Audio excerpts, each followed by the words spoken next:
Bismillahirrahmanirrahim. يا أيها الذين آمنوا ادخلوا في السلم كافة.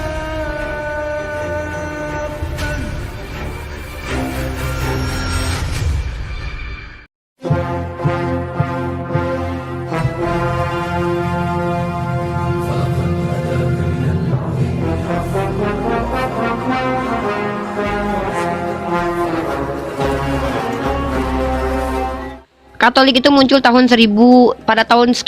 saat skisma besar tahun 1054 Masehi. Teman-teman dapat referensinya dalam buku The Great Schisma besar. Perhatikan di situ. Ya. Nah, Protestan hadir di abad ke-16. Jadi kalau ada orang Kristen yang bilang Islam abad ke-7, Protestan di abad ke-16. Kalau tanpa ada Martin Luther tuh nggak muncul itu Protestan itu. Jadi Kristen yang mana yang di abad pertama? Coba saya tanya, tunjukkan pemahaman Kristen di abad pertama. Orang-orang Kristen hadir bersama dengan penjajah. Ya, kalian tahu yang bahkan patungnya yang besar di Sumatera Utara itu, ya salah satu evangelis dari agama Protestan, dari gereja Lutheran. Kalian tahu siapa?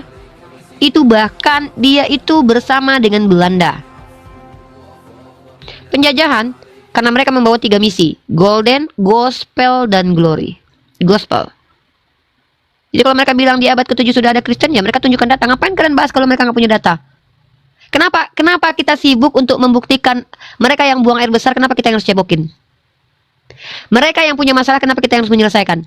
Kalau mereka punya polemik, silakan bawa literasinya. Literasi itu yang kita bahas. Katolik abad ke-14 pada saat skisma besar terjadi antara gereja-gereja. Protestan di abad ke-16. Baca literasi Great Schisma. Ya. Coba tunjukkan siapa murid Yesus yang menyebut kata Katolik. Ayolah. Ya, mari kita bahas teman-teman tentang kalau seandainya kalian Kristen abad ke-7, kalian harusnya jadi orang Hindu karena Hindu lebih dulu ada daripada agama kalian. Tuhan kalian aja baru lahir di abad pertama loh. Itu pun di abad 4, katanya di abad ke-4 sebelum Masehi atau abad 4 setelah Masehi. Yang itu juga tidak jelas di antara kalian juga ada berbeda pendapat ya. Kalian bilang agama kami lahir di abad ke-7. Agama itu step by step disiarkan, diberikan kepada para nabi turun temurun. Lah kalian Tuhan, kalian baru lahir. Bayangkan loh, kami agama ajaran dibawa oleh manusia sebagai seorang nabi yang melanjutkan tongkat estafet kenabian. Kalian cerca, sementara Tuhan kalian baru lahir. Duh, gimana ya cara jelasinnya? Duh, gimana nih ya? Tuhan kalian baru lahir loh. Coba, Tuhan kalian baru lahir di Yerusalem. Terus kalian ribuan tahun kemana Tuhan kalian? Ribuan tahun sejak Adam diciptakan sampai kejadian di Yerusalem pada abad pertama itu Tuhan kalian kemana? Pensiun? Atau lagi sibuk? Saya mau kasih literasi National Geography terkait tentang kehadiran Katolik ya teman-teman ya. Nah, kita buka National Geography aja. Oke. Kita pakai data aja, kita nggak usah pakai bacot ke Oten ya. Kalian ini buka National Geography ya. 16 Juli tahun 1054 Masehi, perpecahan besar. Ini skisma besar ya. Pada tanggal 16 Juli 1054, Patriark Konstantinopel Michael Cerularius dikucilkan, memulai perpecahan besar yang menciptakan, dengar ya, yang menciptakan 2 denominasi terbesar dalam agama Kristen, agama Katolik Roma dan Ortodoks Timur. Nah, baru muncul nih. Ya, ini baru muncul. Jadi di abad berapa? Abad ke-11. Jadi perpecahan besar memecah belah kelompok utama agama Kristen menjadi 2 divisi, Katolik Roma dan Ortodoks Timur. Nah, pertanyaan gua, siapa yang lebih duluan, Katolik atau Ortodok? Ini di abad ke-11. Ya. Lanjut. Pada tanggal 16 Juli 1054, Patriark Konstantinopel Michael Cerularius dikucilkan dari gereja Kristen yang berpusat di Roma, Italia. Ekskomunikasi Cerularius adalah titik puncak dalam ketegangan yang telah lama meningkat antara gereja Roma yang berpusat di Roma dan gereja Bizantium yang berpusat di Konstantinopel, sekarang disebut Istanbul. Perpecahan yang dihasilkan membagi gereja Kristen Eropa menjadi 2 cabang, Gereja Katolik Roma Barat dan Gereja Ortodok Timur. Perpecahan ini dikenal sebagai skisma besar atau kadang-kadang skisma Timur Barat atau skisma 1054. Skisma besar terjadi karena campuran kompleks dari perselisihan agama dan konflik politik. Salah satu dari banyak perselisihan agama antara cabang gereja barat dari timur. Ini kayak cabang-cabang, ini kayak apaan nih cabang-cabangan? Berkaitan dengan apakah dapat diterima atau tidak untuk menggunakan roti tidak beragi. Nah nih, ini beda. Ini baru muncul, ini Katolik. Ini National Geography. Lanjut. Perselisihan agama ini diperburuk oleh berbagai konflik politik. Tuh. Ini baru muncul ini ajaran agama Katolik ini. Sementara kedua gereja tidak pernah bersatu kembali. Lebih dari 1000 tahun setelah perpecahan mereka, cabang-cabang Kristen Barat dan Timur mencapai kesepakatan yang lebih damai pada tahun 1965. Paulus dan Patriark Athenagoras I mencabut dekret ekskomunikasi bersama yang telah lama berlaku yang dibuat oleh gereja masing-masing. Nah ini, saat ini kedua cabang Kristen ini nih Kristen Katolik. Pada tahun berapa? 1054. Ya, ini siapa yang bilang agama mereka itu ajaran yang mereka imani sekarang ini adalah ajaran mula-mula di abad pertama? Teh kucing. Tunjukkan kepada saya sejak kapan Trinitas itu hadir. Kapan Yesus mengajarkan Trinitas? Sejak kapan Yesus menyetarakan dirinya dengan Bapa dan Roh Kudus? Udahlah, jangan tipu-tipu kami lah. Beruntung kita memiliki literasi yang bisa kita lihat dari Google, teman-teman. Sebenarnya terlalu jauh ya kalau bagi saya untuk membahas sejarah gereja. Karena setahu yang saya yakini bahwa Yesus hadir itu bukan membawa agama, tetapi dia hanya membawa ajaran yang mana yang dia bawa, yaitu meyakini bahwa Yesus ajaran dari Bapa yang mengutusnya, itu yang dia bawa. Cara dia menyembah Bapa yang benar itu yang diajarkan. Nah, kembali ke masalah ketuhanan, sebenarnya sebelum kita membahas ajaran itu, kita harus tahu dulu Tuhan itu sebenarnya apa. Memang semua orang tahu bahwa Tuhan itu adalah gelar, tetapi gelar ini diberikan kepada siapa? Itu dulu. Kalau kita mengacu ke Kamus Besar Bahasa Indonesia, jelas di situ dikatakan bahwa Tuhan itu ada gelar yang diberikan kepada sesuatu yang disembah karena diyakini Maha Kuasa dan Maha Perkasa. Nah, yang Maha Kuasa dan Maha Perkasa ini yang mana? Itu dulu yang kita bahas. Kalau masalah ajaran itu belakangan. Sepakat. Mari. Jadi angkat tema. Kita bahas tentang konsep ketuhanan dengan Bang Melkisedek Fandi. Saya dengan Bang Melkisedek Hatuha. Saya mute 2 menit dimulai dari sekarang. Oke, seperti yang saya jelaskan tadi bahwa Tuhan itu kan sesuatu yang diyakini Maha Kuasa dan Maha Perkasa. Nah, untuk meyakini bahwa dia Tuhan pasti akan diuji kuasa apa yang dia miliki, ya kan? Sebelum masuknya agama di Indonesia, banyak kepercayaan terhadap Tuhan Yang Maha Esa atau keyakinan-keyakinan leluhur, dan mereka sampai menyembah pohon-pohon, masuk di dalam gua karena mereka merasa bahwa disitulah ada kekuatan yang lebih besar daripada kekuatan manusia. Nah, setelah lahirnya agama, baru mereka buktikan, oh ternyata ada, karena mereka penyembah leluhur yang pemuja-pemuja pohon, semua ternyata bisa dikalahkan oleh ada kekuatan lain lagi. Nah, itu yang saya mengambil kesimpulan bahwa ternyata memang Tuhan itu bukanlah sesuatu yang kita berpatok pada ini harus diciptakan nih. Karena bukti penciptaan pun kalau diuji secara sains itu tidak terbukti. Makanya di Kamus Besar Bahasa Indonesia tidak dimasukkan bahwa Tuhan itu harus pencipta. Tetapi dia mengacu pada kuasa, kemampuan. Saya rasa itu dulu. Silakan, menurut Unilipa seperti apa Tuhan itu? Oke, terima kasih waktu setelah diserahkan ke saya. Dengarkan saya, perhatikan, saya tanggapi apa yang Anda sampaikan. Tuhan Maha Kuasa dan Maha Perkasa. Saya sepakat dan setuju. Tuhan harus diuji, saya tidak setuju. Kalau yang harus diuji itu anak sekolah, Bang. Kalau Tuhan diuji, maka dia bukan Tuhan. Tuhan harus terbukti. Terbukti seperti apa? Saya minta dari mana dasar pemikiran bahwa Tuhan harus teruji. Ini seolah-olah kita yang menjadi Tuhan harus membuktikan dirinya kepada kita sebagai Tuhan. Maka kalau Tuhan sudah diikat dengan kata harus, maka dia bukan Tuhan lagi. Itu perspektif saya ya, nanti tolong dibantah.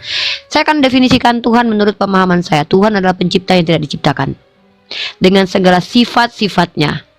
Apa? Dengan kemahaannya. Saya tidak akan sebutkan semuanya karena terlalu banyak. Maha perkasa, maha kuasa, itu termasuk dalam sifatnya. Tapi secara esensi yang harus ditekankan perbedaannya dengan makhluk adalah dia pencipta yang tidak diciptakan. Sepakat atau tidak? Tuhan adalah pencipta yang tidak diciptakan. Sepakat? Terima kasih. Kalau Sim- dikatakan ya, tadi belum, apa saya yang belum diuji selesai. ya? Saya belum selesai. Tuhan diuji. Ini adalah konsepsi dari manusia yang menginginkan Tuhan, bukan Tuhan yang menginginkan bahwa dirinya harus dikenal, tapi manusia yang menginginkan. Ini adalah arah dari manusia. Manusia yang akan menciptakan Tuhan. Dia akan meletakkan standarisasi Tuhannya karena dia yang menguji Tuhan. Mohon maaf, saya tidak sepakat dengan ini. Jadi kalau ada yang menguji sapi, ternyata sapi bisa menyembuhkan, maka dia akan menyunuhankan sapi. Ini perspektif nanti subjektif. Jadi kalau ada orang yang menguji Sai Baba, ternyata Sai Baba bisa mendatangkan emas, maka dia akan mentuhankan Sai Baba. Ini bahayanya kalau Tuhan itu harus diuji oleh manusia dan standarisasinya manusia meletakkan. Kalau Tuhan bisa diuji, maka dia bukan Tuhan. Ya, kalau ada Tuhan, karena Tuhan itu transenden, melampaui ruang dan waktu, jangankan diuji, distimuluskan pun Tuhan tidak bisa.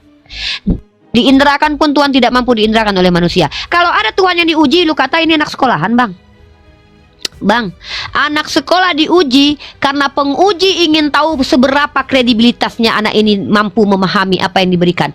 Ini manusia yang tidak berdaya, tidak punya daya upaya menguji Tuhan, yang adalah penciptanya. Standarisasi bahwa dia layak jadi Tuhan berarti manusia yang berikan. Maka wajarlah kemudian kalau ada yang menyembah tai sapi, kalau ternyata tai sapi itu bisa menyembuhkan suatu saat. Bahaya kalau Tuhan itu diuji oleh manusia. Astagfirullahaladzim. Apalagi Tuhan diuji sama iblis. Gede banget tuh, ya. Yang menguji manusia layak atau tidaknya dia masuk ke neraka Allah atau surga Allah adalah Tuhan, bukan Tuhan yang diuji oleh manusia. Kalau Tuhan yang diuji oleh manusia, seolah-olah Tuhan memberikan tanggung jawab kepada manusia bahwa dia gue layak lo jadi Tuhan elu. No, saya yang harus diuji oleh Tuhan, saya menunjukkan bahwa saya layak sebagai manusia yang mengisi surganya, bukan mengisi nerakanya. Ini perbedaan mindset kita. Silakan Tuhan adalah Tuhan lulus uji. Saya tidak tahu kalau ada Tuhan yang lulus uji ya. Banyak sih Tuhan yang lulus uji. Dewi Kumari itu di daerah Nepal sana, mereka diuji dulu layak atau tidak jadi Tuhan, perawan atau tidak ini perempuan. Diuji dari baru dia dijadikan dewi. Kemudian sapi diuji dulu apakah punya kuasa atau tidak. Kemudian patung diuji dulu apakah layak tidak. Ngeri sekali kalau Tuhan diuji oleh manusia. Standarisasi ketuhanan diletakkan oleh manusia. Saya tidak sepakat dengan argumen itu ya. Tapi kalau Maha Perkasa dan Maha Kuasa, saya sepakat. Pertanyaan saya, apakah Maha Kuasa dan Maha Perkasanya Tuhan itu mampu dinalar oleh manusia? Anda jawab narasi saya bahwa saya tidak sepakat kalau Tuhan harus diuji. Tapi kalau ketika Tuhan memberikan ajaran berupa firman-Nya, maka kebenaran firman-Nya ini datang dari dirinya harus diuji. Bukan Tuhannya harus diuji, brother. Tapi pengajaran Tuhan itu harus diuji apakah itu betul-betul datang dari Tuhan atau tidak. Ini konsep Islam. Dalilnya mana? Allah sendiri yang suruh. Afala yataqilun, apa kalian tidak berakal? Afala yatadabbaru, apa kalian tidak mentadabbur? Perhatikan Al-Quran, perhatikan ciptaan Allah, maka yakinkah ini dari Allah atau tidak? Maka kalian yang memilih. Bagaimana mungkin Tuhan diuji sama manusia, lalu manusia memberikan standar nih layak atau enggaknya jadi Tuhan? Ya udah, ciptakan Tuhan sendiri. Saya tidak sepakat kalau Tuhan itu diuji. Siapa kalian menguji-uji Tuhan? Kurang ajar sekali rasanya manusia menguji Tuhan. Ya, silakan ditanggapi, Bang. Tapi kita definisikan. Anda sepakat tadi bahwa Tuhan pencipta yang tidak diciptakan. Maka saya mau kunci dulu. Saya ingin tahu konsistensi Anda. Belum, saya terakhir. Saya mau Anda. Enggak, ini cuma mau validasi aja. Kan bilang 2 menit. Iya, ini saya mau validasi aja. Jangan komitmen dong, Urifa. Anda mengurangi waktu, Anda menambah waktu. Di sini mendengar kamu punya ocehan kita. Kalau nggak datang di sini nggak mau dengar ocehan, apa di sini? Kami bukan budak kalian. Menit. Iya, tapi saya mau kenapa salahnya cuma tinggal menjawab? Kalau yang tidak berkuasa berarti bukan Tuhan. Jawab saja. Ya sudah. Kalau yang tidak berkuasa berarti bukan Tuhan ya. Mari kita uji Tuhan Anda, silakan. Kita uji Tuhannya Kristen yang gampang diuji, silakan. Dari awal Abraham, ya kan? Dia mendapatkan nubuat bahwa kamu akan melahirkan, mendapat seorang anak dari Sarah. Sarah dan Abraham tidak percaya karena dia merasa apa? Dia sudah tua dan mandul. Tetapi nubuat itu terpenuhi, artinya kuasa itu teruji. Ya kan? Musa ragu waktu disuruh pergilah bebaskan bangsamu dari Mesir. Dia ragu, tetapi Tuhan dia bimbing dia sampai keluar dari Mesir. Itu teruji. Nabi Elia semua teruji. Nabi-nabi yang dinubuatkan terbukti, artinya teruji. Termasuk Yesus. Yesus diuji oleh iblis sebanyak 3 kali, tidak kena godaan. Diuji lagi bangkitkan orang mati, terbukti. Nah, kalau kamu katakan tadi bahwa Tuhan tidak boleh diuji, wah, dari awal memang Tuhan sudah teruji kuasanya. Nah, berikutnya, apalagi yang tadi kamu tanyakan masalah pencipta. Sampai sekarang pun, kalau kamu mencari siapa yang menciptakan bumi dan segala isinya termasuk manusia, belum ada sains yang bisa menguatkan penciptaan itu. Bahkan dikatakan di dalam penciptaan, duluan diciptakan bumi lalu matahari. Kenapa matahari yang jadi pusat tata surya? Kalau memang itu terbukti.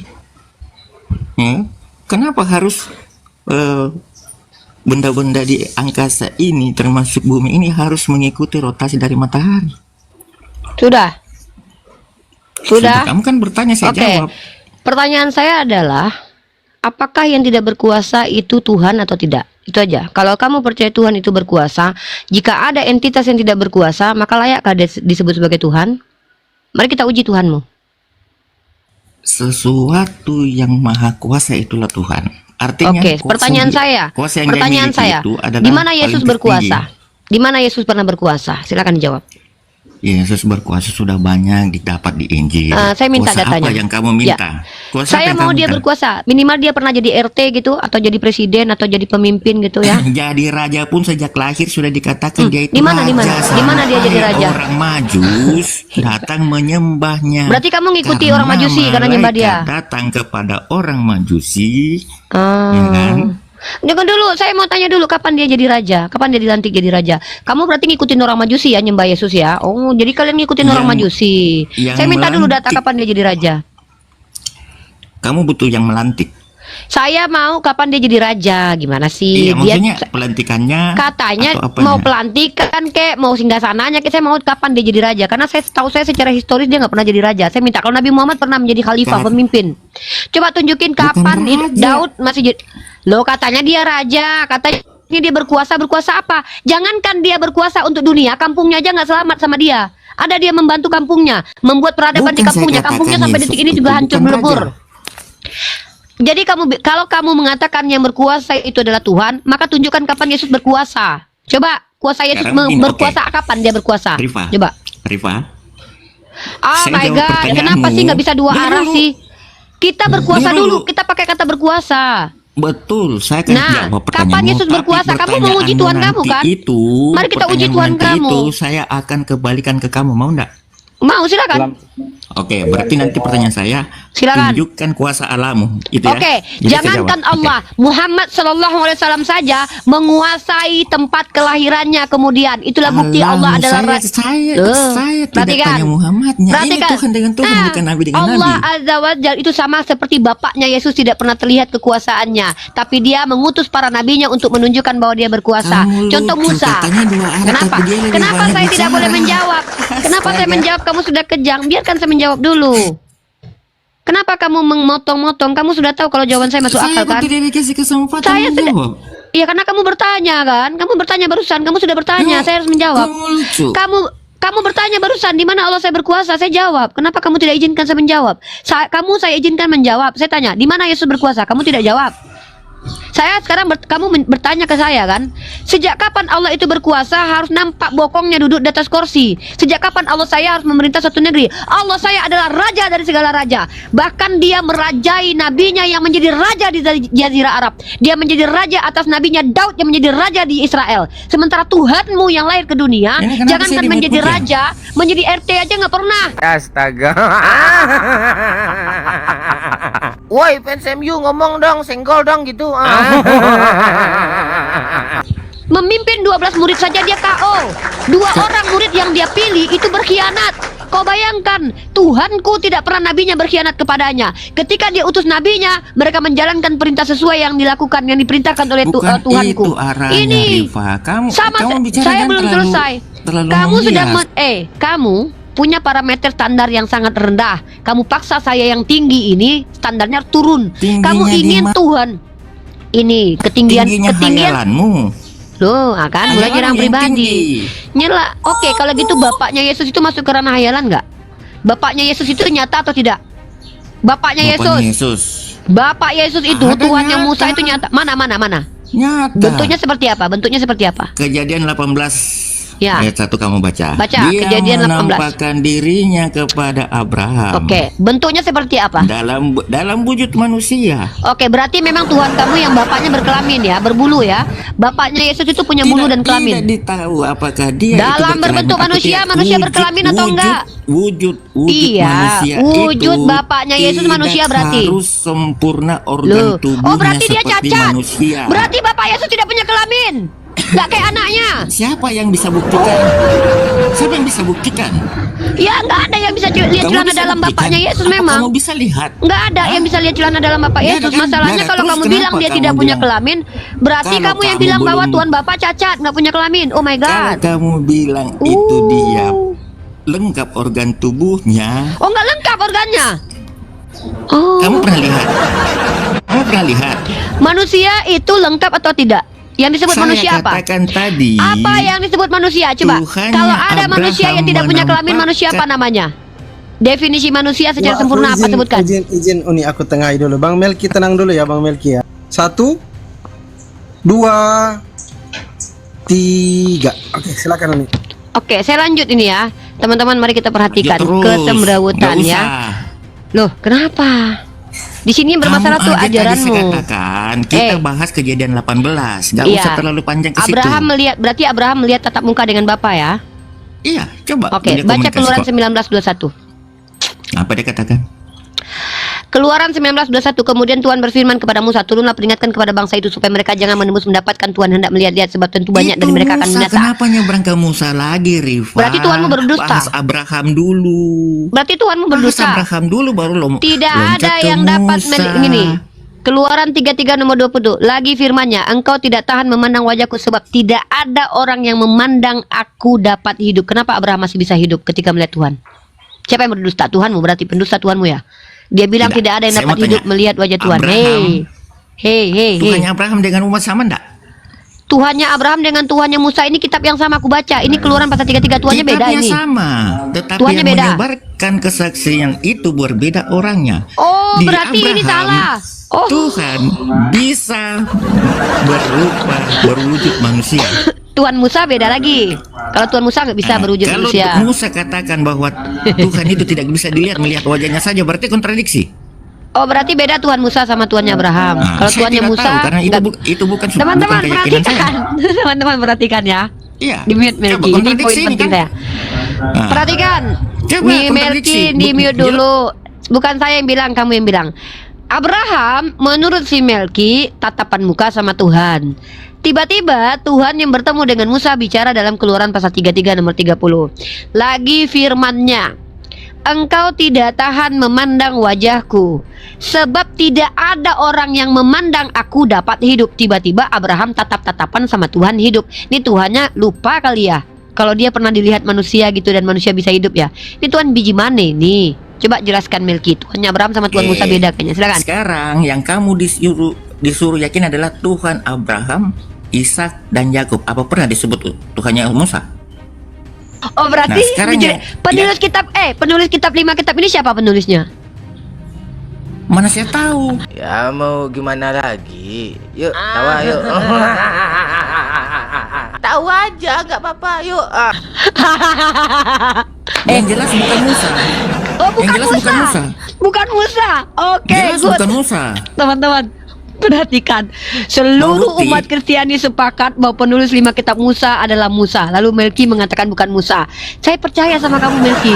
Memang bukan Musa yang menulis kitab ini. Keren banget kamu ya. Mungkinkah? Jadi yang datang dengar kepada dulu. Musa itu siapa? Bukan Tuhan. Mungkinkah Oh. Musa dia tulis di dalam kitabnya dia mati?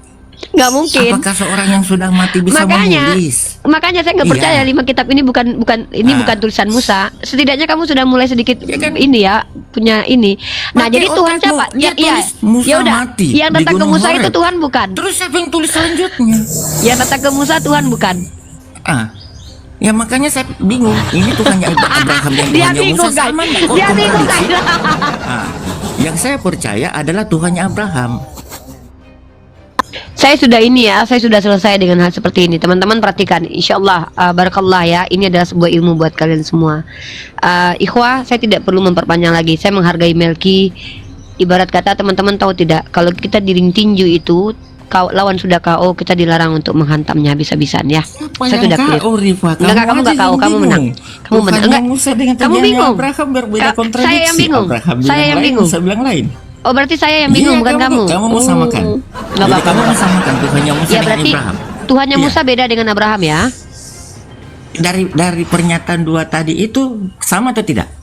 Beda. Berbeda atau berarti tidak? ya. Beda Ya udah kan? berbeda Nah, ya. berarti Oke, kamu juga terima kasih ya. katakan beda. Ya, beda ya. Astaga. Mm-mm. Tanya lagi. Ya udah beda ya. Oke. Teman-teman, saya ingin merawat mental saya dengan apa? Dengan berlaku adil. Ya, kecuali dia menghujat agama Islam. Dia sudah mengakui bahwa Tuhan Musa dengan Tuhan Abraham dalam satu kitab berbeda, dan satu poin yang perlu kalian pegang. Dia tidak percaya bahwa 5 kitab ini ditulis oleh Musa.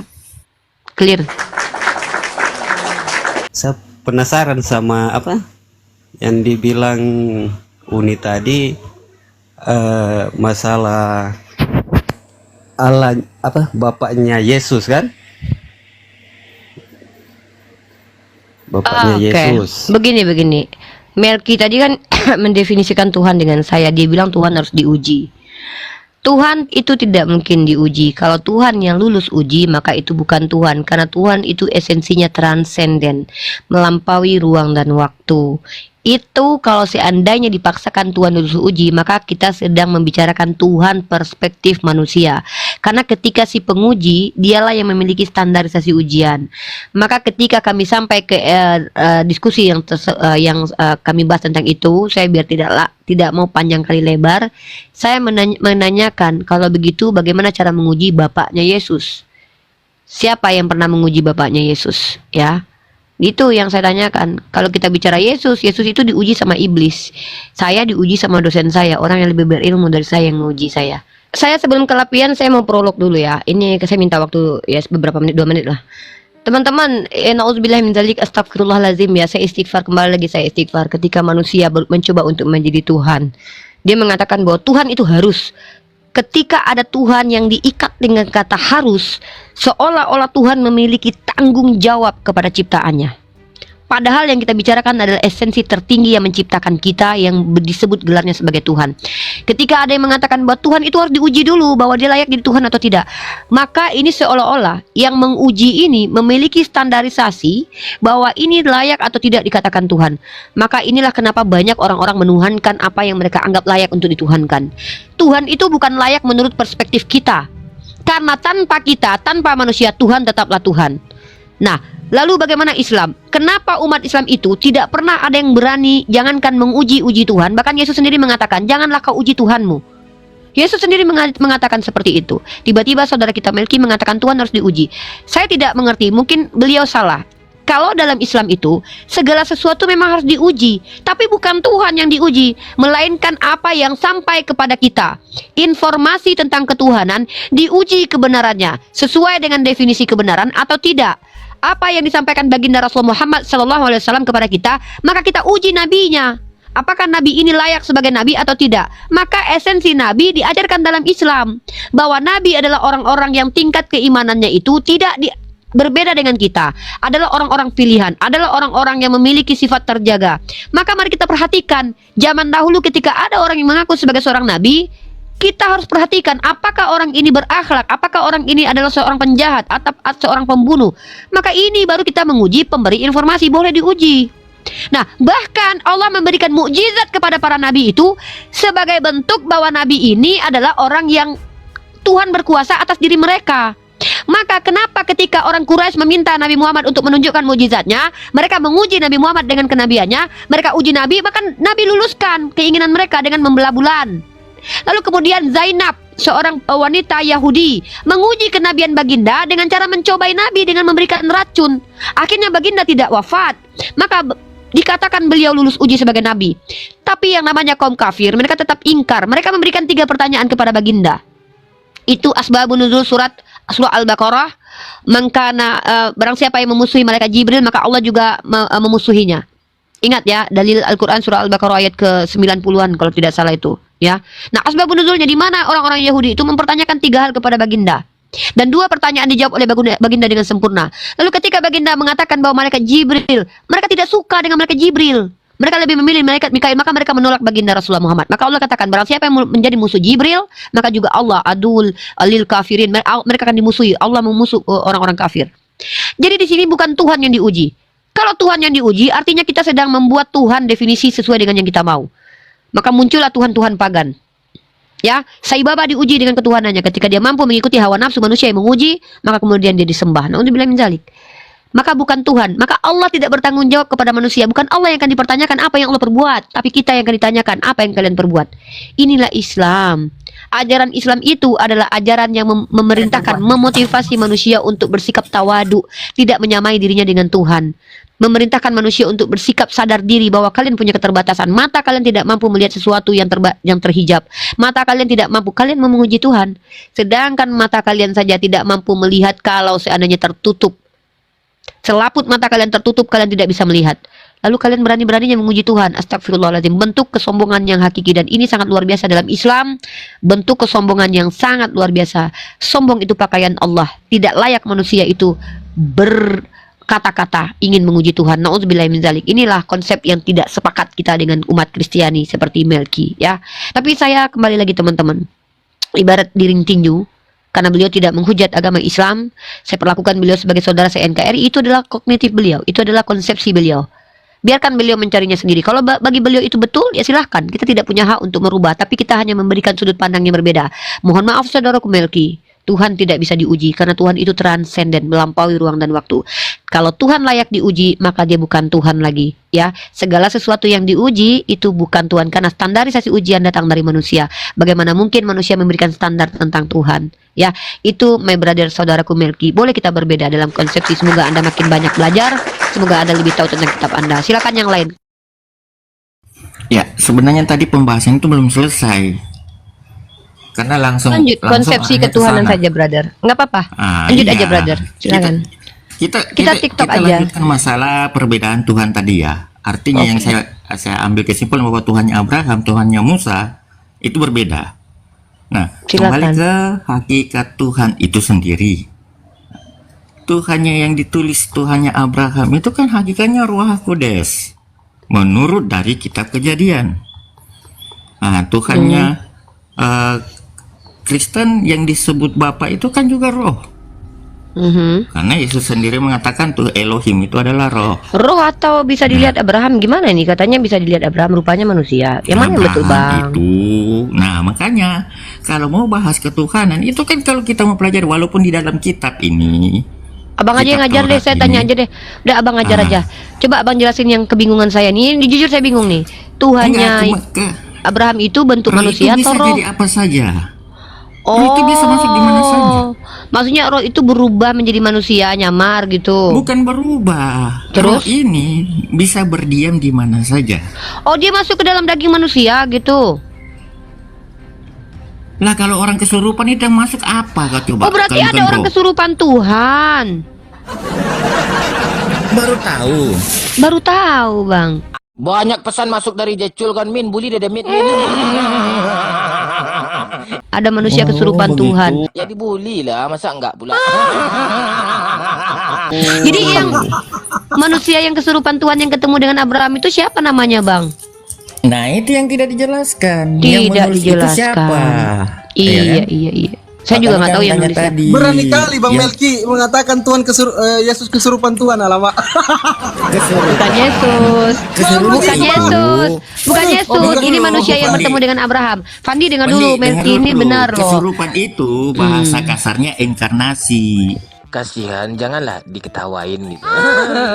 Ya kan? Fandi jangan ketawa. Ini kita hargai. Dengar Karena- teman-teman karena ini Muslim, bukti kita hargai real pemahaman bahwa beliau. ada Ini roh pemahaman jahat beliau. yang masuk ke tubuh manusia. Ada Maka roh Tuhan juga ada bisa ya, roh Bang ya. Kudus yang masuk di dalam tubuh Iya. manusia. Bukankah Berarti- itu kesurupan roh masuk ke dalam tubuh? Iya, Ya kan? kesurupan itu artinya masuk, Bang. Hanya Itu kan bahasa persepsi Jawa, Bang. Pandangan Bukan. kita bahwa kesurupan Abangku. itu selalu Bukan, berkonotasi abangku. roh jahat. Enggak, bukan abangku. Ini saya kasih abang KBBI ya nih. Abangku, kita kan pakai definisi bahasa di sini nih. nggak ada bang kaitannya dengan itu nih ya. Sebelum kita lanjut nih, biar kita tidak dikatakan menghujat, kita menggunakan bahasa yang baku loh ya. Kita menggunakan bahasa baku. Kesurupan ya. Rasuk merasuk atau kesurupan memasuki tubuh manusia. Nah, memang ini tendensiusnya ke roh jahat, tapi karena yang berhubungan Nah, itu. manusia Tapi yang tidak disebutkan kan? iya, Tidak tapi disebutkan bila roh jahat yang makanya masuk. dengar dulu. Gini loh bang, memakan tai dengan memakan Nggak nasi usah itu bahas, yang berbeda. kesurupan dulu kita bahas. Iya, makanya saya Kesurupan gunakan dulu. kata kesurupannya. Nah, artinya kesurupan ini adalah masuk dan dimasuki. Ada yang memasuki. Nah, ketika iblis masuk ke tubuh manusia, dia dikatakan kesurupan setan. Kalau roh Tuhan masuk ke diri manusia, maka dia kesurupan Tuhan. Nah, laki-laki yang bertemu dengan Abraham itu manusia biasa dimasuki oleh Tuhan. Gitu ya maksudnya bang? Atau roh itu berubah Kurang menjadi tahu. manusia? Saya Kurang tidak bisa tahu. mendefinisikan karena Oh. penjelasannya hanya singkat sekali. Iya, Ya kan? udahlah. Ingat ya teman-teman, yang menarik argumentasi Bang Melki dulu. Tuhannya Musa dalam Bible dan Tuhannya Abraham itu berbeda. Itu catat. Kalian kalau jumpa Melki, catat pandangan dia ini loh, penting banget buat kalian loh. Ya lanjut Bang, aku pengen penjelasan dari Bang Melki aja. Aku nggak mau, soalnya aku damai dengan Bang Melki. Tadi sampai di mana Kita ya? explore, Waktu- kita explore ya, guys. Kita tidak debat dengan Bang Melki ya. Hari ini kita misi visi kita adalah explore pemahaman Bang Melki. Lanjut Bang, jadi kayak mana Bang? Bukan pemahaman saya saja, kita pemahaman secara umum aja karena Oh, kalau Abang kalau makanya tadi pemahaman dari awal secara saya umum, katakan, Abang ngobrol dulu sama orang Kristen lain. Sepakat nggak mereka Tuhan Musa sama Abraham beda? banyak orang Kristen termasuk Pak Fandi ini nggak sepakat dengan saya Loh, karena dia sudah termakan doktrin. Kalau saya tidak, Aku bukan orang Kristen, oi. saya di Kok Pak aku Fandi jadi bukan orang Kristennya. Kristen? Astagfirullahaladzim, ya Allah. Maaf, Ya Allah, ilah ilallah, Muhammad Rasulullah, ampunilah dia. maaf kalau Wahai- gitu. Bang Jason tadi mengatakan bahwa Bang Melki ini Kristen KTP.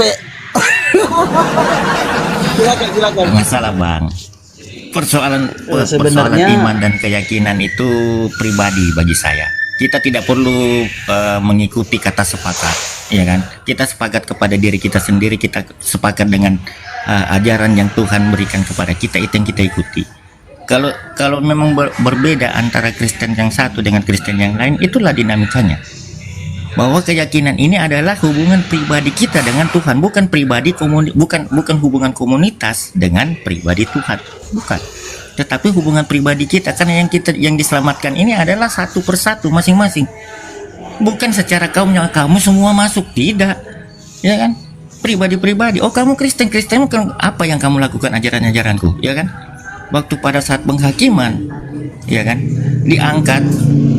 Nah, itu kan yang ditanya persatu, bukan kamu jemaat ini, kamu jemaat ini, coba. Enggak kan? udah clear. Jangan perpanjang masalah itu. Kita lanjut aja ke substansinya. Apa yang menjadi perbedaan antara Jason dengan Melki? Selesai, itu aja. Ya itu saja. Kita masuk ke substansi. Kita materinya yang kita fokus, bukan bagaimana teknis. Lanjut. Baik, Jason. setelah Bang Jason bisa di-mute dulu, brother, itu agak noise tempatnya, Bang. Thank you Bang Jason. Jadi aku mau tanggapi dulu brother kita yang dibawa. Beliau mengatakan, orang sederhana mengatakan bahwa Yesus adalah jalan keselamatan. Sepakat. Ya. Saya sepakat ketika di dalam Yohanes 14:6 dikatakan Yesus bicara begini. Aku adalah jalan kebenaran dan hidup. Tidak ada yang sampai kepada Bapa tanpa melalui aku. Aku sepakat. Tetapi pada zamannya, pada masanya. Karena Yesus itu hanya diutus untuk Bani Israel. Seperti halnya di dalam Al-Quran Nur Karim, bahwa Nabi Isa alaihissalam itu diutus untuk umat Israel. Jadi gini brother ya, ketika kita menganalogikan Yohanes 14 nomor 6, aku adalah jalan kebenaran dan hidup, tidak ada yang sampai kepada Bapa tanpa melalui aku. Ketika saya menjadi ajudan bupati dan Uni adalah bupatinya, Bang Melki mau ketemu bupati. Terus aku berkata kepada Bang Melki, aku adalah jalan kebenaran dan hidup, tidak ada yang sampai kepada Uni Rifa, bupati, tanpa melalui aku. Pertanyaannya, apakah saya ini bupati? Kan otomatis jawabannya bukan. Fandi itu adalah ajudan bupati.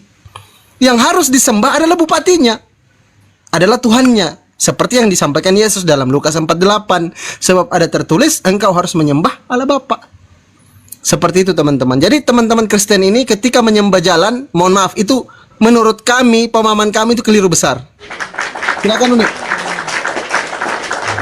Saya boleh ngomong sebentar? Silakan, saya mau Jason dan Melki Oke, mendiskusikan apa mungkin yang mereka dulu harus diskusikan saya dengan menanggapi kita dulu nanti. apa yang disampaikan oleh saudara Melki ini. Mungkin dia lebih ke apa ya, ke pribadi, mungkin itu maksudnya. Dia itu kayak kesurupan. Mungkin ada memang orang Kristen yang itu mengalami, kalau kekristenan itu mengalami perjumpaan apa ya dengan Tuhan Bang itu Jason, biar secara dimarahi pribadi. apa apa?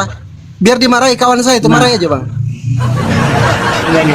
Nah, selain itu juga ada yang intinya kita memahami kekristenan ini dari segi apa ya, dari history Bible itu sendiri. Nah, jadi kalau apa tadi yang disampaikan, saya nggak menyalahkan 100%, tidak. Cuman itu hanya mungkin asumsi dia dengan pemahaman yang mungkin tidak dasarnya dari Bible gitu, mungkin hanya sekedar asumsi.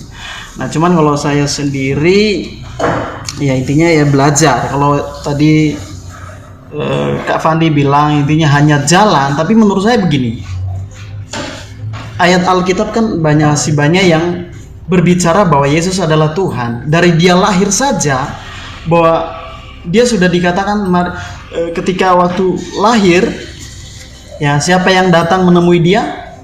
Kalau saya banyak bukti sih intinya sebenarnya dari ayat-ayat Alkitab. Kalau hanya Kerucut, brother, Bang Kerucut. Saya ini melebar nih ya, mohon maaf. Gimana? Kalau begitu sebelum ke Melki, Anda dengan saya dulu.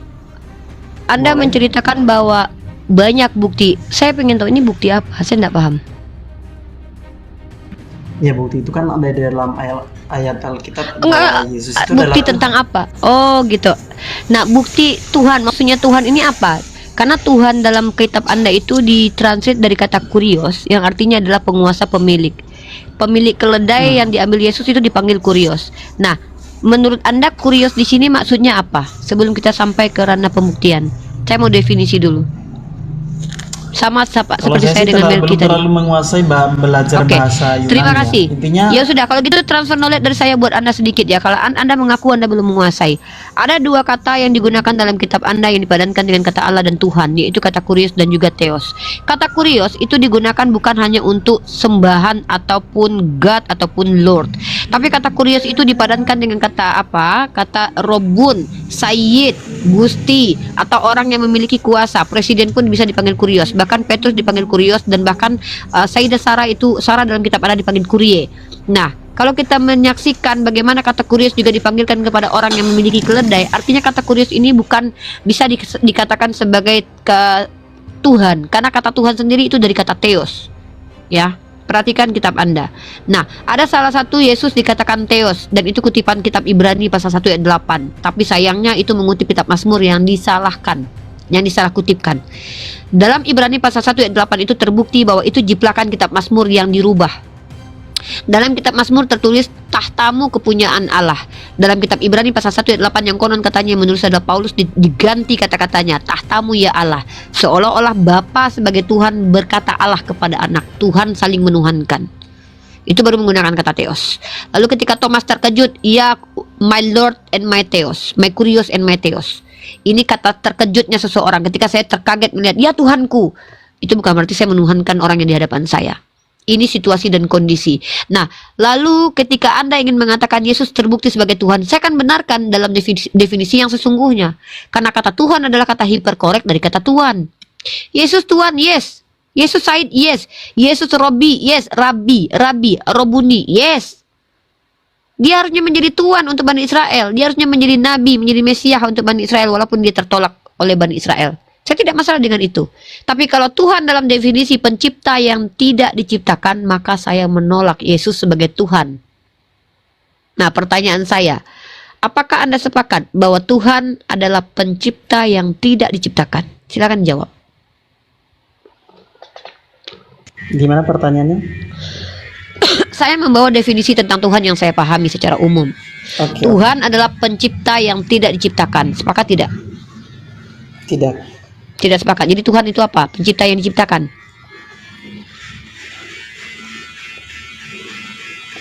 Jadi gimana tadi? Sorry. Kalau bagi saya Tuhan adalah pencipta yang tidak diciptakan, lalu Anda menolak, konsekuensinya bagi Anda Tuhan adalah pencipta yang diciptakan, maka Tuhan diciptakan. Sebentar. Pahami dulu kawan, pahami dulu teman-teman. Kalau Anda tidak memiliki cukup ilmu dalam ranah dialektika, maka pahamilah definisi dulu. Ini penting. Penguasaan bahasa bukan gini. Kalian percuma menguasai materi ketika kalian tidak mengerti dengan apa yang kalian ucapkan secara etimologi. Bahaya kalian, ya. Karena ini bisa menjadikan penyesatan. Silakan umat Kristiani yang tidak memiliki ilmu apapun lebih baik bertanya. Saya berbagi dengan kalian. Tapi kalau kalian memiliki ilmu, mari kita saling transfer knowledge. Kalau kalian lebih dari saya, debat saya, bantah saya. Kalau kalian mampu membantah, bahkan saya transfer 500.000 kepada rekening kalian kalau kalian mampu bantah argumen saya. Ya, Jason, silakan bertanya saja, Jason. Insya Allah, kalau kami mampu jawab, kami jawab. Ya, saya hanya bertanya tentang ini sih, hadis yang doif dan doif itu sebenarnya itu kok bisa ceritanya bagaimana, kok bisa Masya Allah, apa ya, kok bagus. bisa berkeliaran gitu contohnya, intinya dasarnya apa, kok kenapa nggak dari dulu sebelumnya ada yang kayak penyaringan lah atau kayak disaring gitu. Nah sehingga sampai saat ini kan kalau kita lihat kan ada banyak yang hadis yang akan doif atau sahih gitu, itu boleh dijelaskan? Mantap. Ini baru pertanyaan mantap. berkualitas ini. Aku kasih Masya tepuk Allah. tangan ya, ini pertanyaan yang tidak belajar. Silakan Noni. Masih Pertama balas saya WhatsApp ucapkan kan? terima kasih dulu untuk Jason atas pertanyaan yang berkualitas ini ya. Ini baru memacu saya untuk makin belajar Jason. Yang pertanyaan yang gak berkualitas ini luar biasa. Jason, saudaraku se-NKRI berbeda keyakinan. Hakmu mendapatkan ilmu dari apa yang telah kami pelajari. Saya pembelajar Islam di Fakultas Umkla saat ini dan insya Allah bentar lagi pindah ke UMU. Saya mempelajari tentang satu SKS Ulumul Hadis. Apa itu ulumul hadis? Ulumul hadis adalah keilmuan yang membahas tentang hadis. Di dalam ulumul hadis ini ada pembelajaran namanya adalah ilmu rawi atau ilmu rijal, siapa yang merawi. Kami akan mempelajari menelusuri siapakah yang memberi informasi ini. Siapa sih Imam Bukhari? Bagaimanakah riwayat-riwayat tentang Imam Bukhari? Nah, kemudian ada yang disebut dengan ilmu sanad. Ilmu sanad adalah Imam Bukhari dapat dari mana? Gurunya dapat dari siapa? Dari siapa? Apakah sampai kepada baginda Rasulullah Muhammad Shallallahu Alaihi Wasallam? Karena yang namanya hadis harus sampai kepada baginda, baik perkataan dan perbuatan. Lalu kemudian ada ilmu matan, muatan, isi. Apakah isinya ini adalah sesuatu yang tidak bertentangan dengan Al-Quran? Karena kalau sudah bertentangan dengan Al-Quran kita buang. Kemudian banyak kaidah-kaidah keilmuan lagi dalam ulumul hadis, tapi itu yang bagian-bagian yang cukup terpenting dalam kajian ilmu ulumul hadis. Makanya ada yang disebut sebagai syarah hadis. Ulama itu mengkaji secara ilmiah. Nah, hadis doif adalah lemah.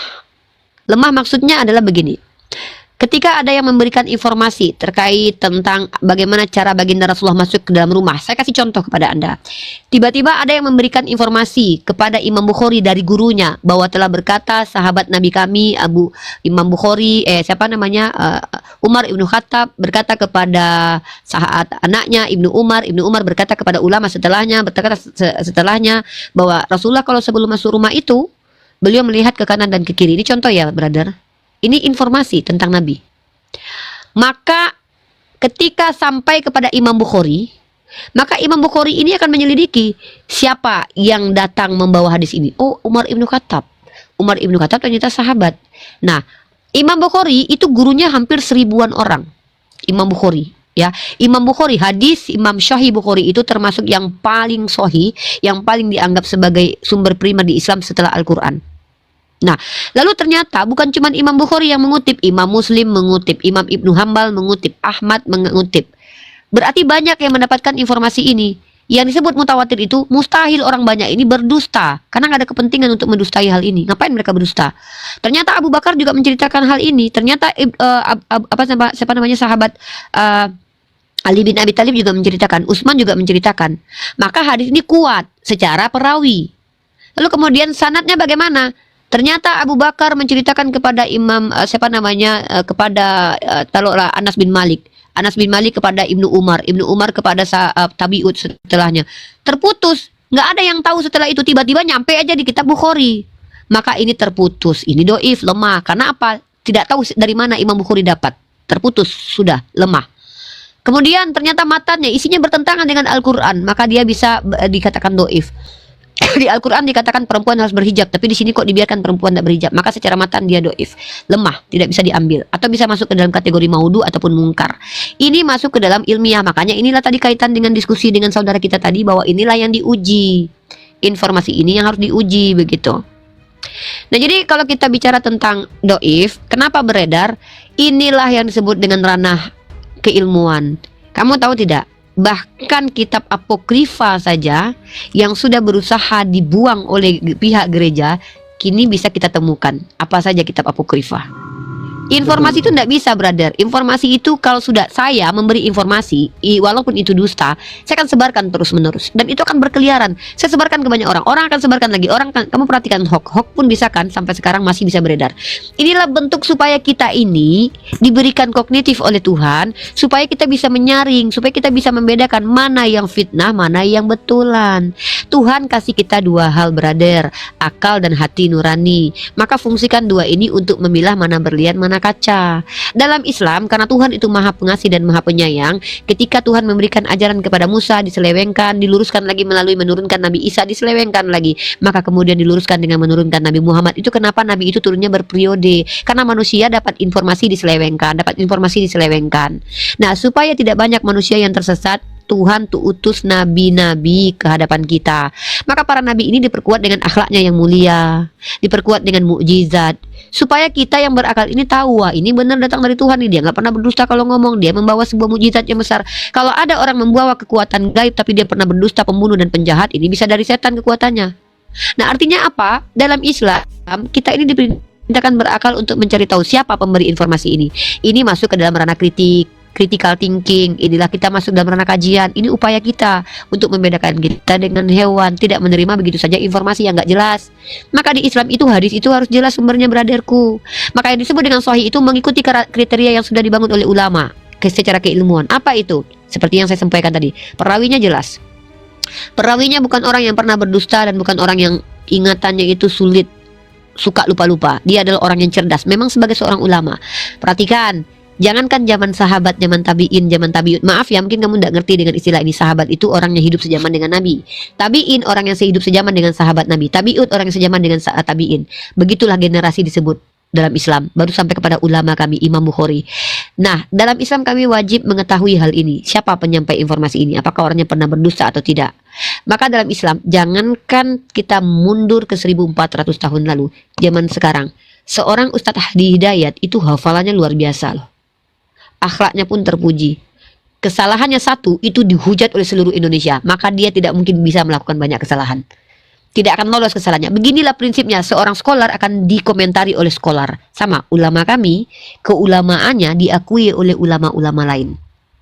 Ini ranah akademik, brotherku. Maka cara kita untuk mengetahui mana betul mana tidak, dengan mempelajari siapa yang memberi informasi. Kemudian apa informasinya, dari mana sumbernya, ini diajarkan dalam Islam, supaya kita tidak tersesat. Maka panduan berkeyakinan kami ada dua yang primer, Al-Quran dan hadis. Dan orang bisa berdusta mengatasnamakan Nabi Muhammad SAW, tapi Al-Quran tidak bisa didustakan, karena itu kalam Allah, tidak bisa ditiru. Tapi perkataan Nabi Muhammad tentu bisa ditiru. Maka hadis doif itu banyak, hadis maudu itu banyak, hadis matruk itu banyak, hadis yang mungkar pun berseliweran. Ini sebagai bentuk bahwa kami umat Islam tidak menerima begitu saja informasi-informasi yang tidak jelas. Makanya klasifikasinya ada hadis doif, hadis sahih, hadis doif, hadis maudu, hadis mungkar. Ini sebagai bentuk bahwa kami tidak gampang-gampang saja menerima informasi, adikku. Begitu. Oke, kalau misalnya ada ustadz yang ceramah tentang hadis doif ini tadi, berarti kaum muslim sendiri berarti intinya tidak menerima gitu atau gimana? Gini, kalau hadis doif itu biasanya tidak berkaitan dengan akidah, tapi berkaitan dengan sunnah, apa yang harus kami lakukan. Tapi para ulama menyepakati hadis doif itu tidak perlu dilakukan, tetapi cukup diketahui saja, masuk ke ranah akademik. Kalau ada yang melakukan pun tidak masalah, karena konsep sunnah ini dikerjakan berpahala, tidak dikerjakan pun tidak apa-apa. Gitu. Misalkannya ada informasi sunnah bahwa ternyata pada tanggal 1 Muharram itu berpuasa itu dapat pahala 1000, seperti seolah-olah memberikan 1 juta semiliar hadiah sedekah, misal ada hadisnya. Ternyata doif. Sekarang apabila dilakukan berdosa nggak? Ya enggak. Toh berpuasa juga sesuatu yang baik. Nah, apabila tidak dilakukan, tidak berdosa juga. Tidak menjadi asbab selamat atau tidak selamat. Kak, saya lahir dari kalangan Nahdlatul Ulama. Amalan-amalan saya selama ini mengikuti Nahdlatul Ulama. Saya berkunut, saya mengikuti tahlil. Tapi ketika saya mulai dewasa, saya mengambil ilmu di Muhammadiyah. Bagi saya, Muhammadiyah itu make sense. Kenapa? Ini bagi saya, bukan berarti saya mengatakan NU salah. Saya masih mengikuti, kalau saya katakan mazhab Imam Syafi'i, yes. Ya, walaupun saya tidak mengikuti seluruhnya karena Imam Syafi'i mewajibkan bercadar. Maka saya ini orang yang meninggalkan hadis doif, lebih mengutamakan hadis yang kuat. Kenapa? Yang hadis yang kuat aja nggak seluruhnya saya mampu kerjakan, brotherku. Apakah saya sudah istiqomah tahajudnya? Belum. Saya belum istiqomah sholat duhanya, brother. Saya masih berusaha di ranah yang wajib, yang prioritas dulu, brother. Jadi ketika puasa 1 Muharram nggak Muharram, saya belum mikirin itu. Kenapa? Puasa Ramadan saja terkadang saya datang bulan belum saya ganti. Jadi saya adalah orang yang lebih memprioritaskan hal yang fundamental dulu. Sholat saja tepat waktu masih diupayakan, terkadang 5 menit lebih mundur. Kadang orang sudah azan, udah 5 menit, 10 menit masih telat. Saya masih berbenah dengan hal itu. Saya masih berbenah tentang hal yang fundamental. Saya tidak lagi sibuk membahas sesuatu yang pahala-pahala yang tambahan-tambahan dari Allah. Karena rata-rata hadis itu berbicara tentang bagaimana Nabi Muhammad bersikap dalam dunia ini. Nah, kenapa saya meninggalkan hadis doif? Karena saya lebih baik mengerjakan yang penting dulu. Apa itu? Yang 5 rukun sudah saya kerjakan sempurna belum? Kemudian dilanjut dengan yang sunnah. Sholat tahajud saya, makanya ada ulama, saya pernah mendengarkan ulama berkata bahwa seandainya umat Islam itu tahu keutamaan sholat tahajud, mereka akan mendahulukan sholat tahajud daripada sunnah-sunnah yang lainnya. Bukan berarti sunnah yang lain itu tidak penting. Daripada saya tahlil ya, lebih baik saya sholat tahajud dan duha saya istiqomahkan. Gitu loh. Sementara tahajud saja belum istiqomah saya. Sementara duha saja saya belum istiqomah. Nggak ada istilahnya, kecuali ada informasi misalkannya bahwa Nabi Muhammad harus begini, harus begitu. Sunnah itu dikerjakan, tidak dikerjakan rugi, tidak dikerjakan pun tidak apa-apa, dekku. Itu tambahan buat kami supaya kami menambahkan amalan soleh kami gitu. Begitu konsep dalam Islam. Tidak membatalkan keimanan. Oke, pertanyaan terakhir saya ya. Intinya kesimpulannya Kamu paham? di doif Enggak. kita hadis. Tapi sebelum kamu bertanya terakhir, penjelasan saya ini poin mana yang kamu belum paham? Apakah kamu sudah paham poinnya dan maksudnya gitu? Memang agak melebar sih, tapi intinya kesimpulan yang saya mau tanyakan dulu, intinya Inti yang ingin ditanyakan apakah apa? di doif, hadis doif itu sudah dilakukan penyaringan atau dibiarkan Oh, begitu sudah. saja? Kan sudah namanya ada ranah ilmu hadis. Makanya ada ulumul hadis kan untuk menyaring itu. Ulumul hadis itu adalah sebuah sistem atau metodologi untuk memisahkan mana hadis yang doif, mana hadis yang sahih. Oke, pertanyaan terakhir saja. Seandainya ini, kan tadi itu sudah dilakukan penyaringan lah katakannya. Seandainya masih ada yang bertentangan dengan Al-Quran sendiri atau tidak sesuai, lalu bagaimana tanggapannya terhadap itu? Tidak ada para ulama yang akan mensahihkan hadis yang bertentangan dengan Al-Quran, brother. Itu sudah langsung. Kalau sudah ada yang bertentangan dengan Al-Quran, itu langsung mungkar itu. Langsung mungkar itu. Contoh hadis yang mengatakan bahwa Allah itu seperti laki-laki berambut keriting, itu langsung mungkar itu, nggak ada cerita doifnya, udah masuk klasifikasi denial itu. Begitu para ulama, karena ulama patokannya Al-Quran.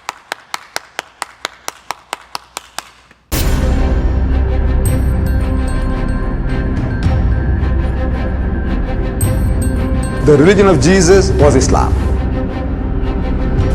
Because with Allah, there is only one religion. He says, Inna dina indallahi al-Islam.